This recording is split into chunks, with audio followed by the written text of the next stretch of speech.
The use of plastic mulch film has become common in commercial vegetable farming because it saves water, offsets the need for herbicides, and reduces labor costs associated with weeding.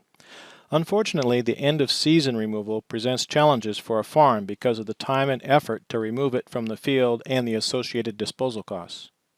Meanwhile, repeatedly throwing the thousands of tons of used films that are used annually across the state into landfills is not a sustainable solution. A few years ago, there were some recycling options for mulch films, but these were sent overseas, and the global recycling markets have now changed. For recycling of ag plastics to work, we need to develop sound methods to recycle end-of-season mulch film in the U.S. Waste Reduction Partners, along with several collaborators, have been working toward the goal of recycling ag mulch film.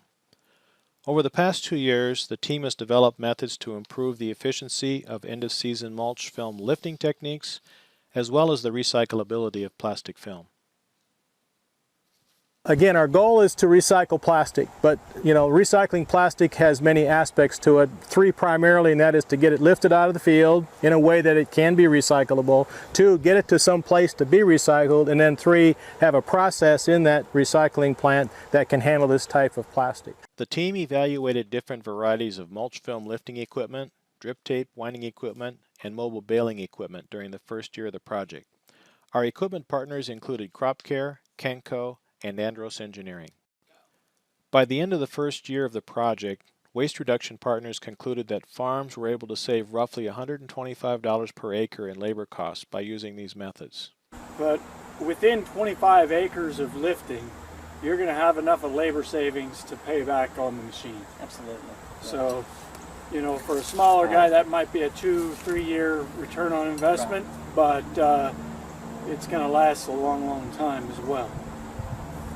Well, it made pulling the plastic substantially easier for the machine doing it instead of a person doing it.